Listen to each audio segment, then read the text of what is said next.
आपकी NCERT text book का lesson number 15 environment है। सबसे पहले हम इन्वायरमेंट के बारे में स्टडी करेंगे। इस फर्स्ट पॉइंट में इन्वायरमेंट का मतलब क्या होता है।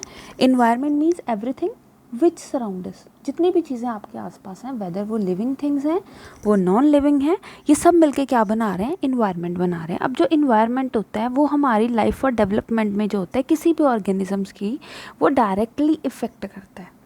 क्लियर।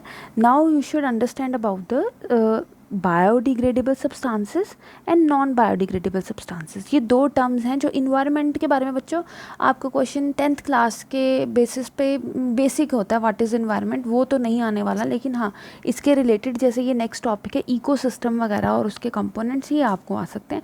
तो इन्वायरमेंट के बारे में आप you are free to write anything, आपको जो बेसिक चीज़ों की इन्वायरमेंट स्टडी की नॉलेज है आप उसको लिख सकते हैं। तो let us study about the non biodegradable biodegradable substances that are decomposed. वो सब्सटेंसेस जो इजीली डीकम्पोज हो जाते हैं उनको बोलते हैं बायोडिग्रेडेबल सब्सटेंसेस, जैसे ऑर्गेनिक वेस्ट।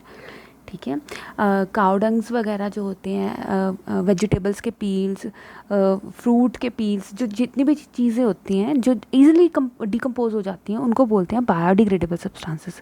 एंड दूसरी तरफ नॉन बायोडिग्रेडेबल सब्सटेंसेस कौन से होते हैं बेटा, जो डिकम्पोज नहीं हो पाते, जैसे प्लास्टिक है, सबसे बेस्ट एग्जांपल इसकी यही है प्लास्टिक। कुछ केमिकल्स हैं जिनको हम डिकम्पोज नहीं कर पाते हैं, कुछ समय के बाद भी अगर हम उनको चेक करेंगे जाके पिट में, अगर गड्ढा खोद के आप कुछ चीज़ों को दबा के रख देंगे, एक गड्ढे में प्लास्टिक को दबा देंगे, एक गड्ढे में आप पील छिलके कुछ इस तरह के सामान को दबा देंगे, जो ईटेबल्स हैं उनको दबा देंगे, तो आप कुछ समय के बाद 10-15 दिनों के बाद आप देखेंगे, इवन आप वीक के बाद चेक करेंगे, एक में बिल्कुल आपको जो है डिकम्पोज नज़र आएगा, और दूसरा जो प्लास्टिक है वो वैसा ब्रांड न्यू निकल आएगा अगर आपने उसको कहीं पिट में दबा के रखा होगा। तो कहने का मतलब ये है कि वो चीज़ें जो ईजिली डिकम्पोज आ जाती हैं उनको बोलते हैं बायोडिग्रेडेबल, और जो चीज़ें डिकम्पोज नहीं होंगी उनको बोलते हैं नॉन बायोडिग्रेडेबल।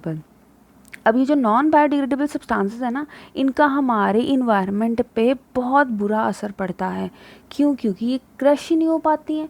अगर कहीं पे फॉर एग्जांपल अगर आपके आसपास कहीं भी खेतों में प्लास्टिक वगैरह है, तो जो कैटल्स होते हैं, डोमेस्टिक एनिमल्स होते हैं, वो इसको निगल सकते हैं और वो टॉक्सिक हो जाता है, जहरीला हो सकता है।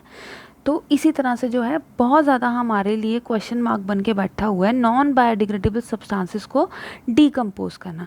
अब हम अंडरस्टैंड करेंगे इकोसिस्टम के बारे में।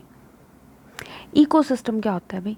इकोसिस्टम वो वाला सिस्टम जिसमें बायोटिक कंपोनेंट्स भी आ रहे हैं और अबायोटिक कंपोनेंट्स भी आ रहे हैं। Abiotic means non living and biotic means living, जिसमें ये सब कंपोनेंट्स आ रहे हैं, बायोटिक भी आ रहे हैं, अबायोटिक भी आ रहे हैं। टेम्परेचर, विंड, रेन, सॉइल, ये सब चीज़ें जो आ रही हैं ये सब मिलके क्या बना रही हैं, ये बना रही हैं इकोसिस्टम। अब जो इकोसिस्टम होता है वो होगा मेनली 2 कैटेगरीज में डिवाइड है, यहाँ पे आप देख भी सकते हैं, man made ecosystem and natural ecosystem.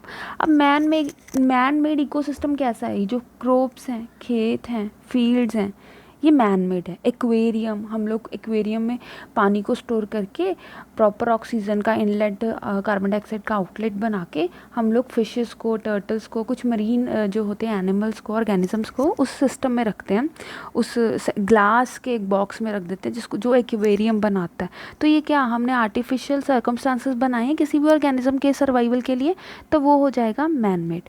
अब नेचुरल सिस्टम क्या होता है, नेचुरल इकोसिस्टम क्या होता है? नेचुरल इकोसिस्टम फर्दर 2 तरह का होगा, एक्वेटिक मरीन लाइफ पानी वाला, एंड टेरेस्ट्रियल लैंड वाला। टेरेस्ट्रियल मीन्स लैंड वाला। तो अब देखिए आप जो टेरेस्ट्रियल वाला है उसमें फॉरेस्ट आ जाते हैं, डेजर्ट आ जाता है, ग्रास लैंड आ जाते हैं। जो एक्वेटिक है उसमें 2 तरह से आते हैं, मेरीन इकोसिस्टम जिसमें सी, ओशंस वगैरह होते हैं, और फ्रेश वाटर इकोसिस्टम जिसमें रिवर आ जाती हैं, लेक आ जाते हैं, पूल आ जाते हैं। तो ये 2 तरह का जो है हमारे पास एक्वेटिक इकोसिस्टम है।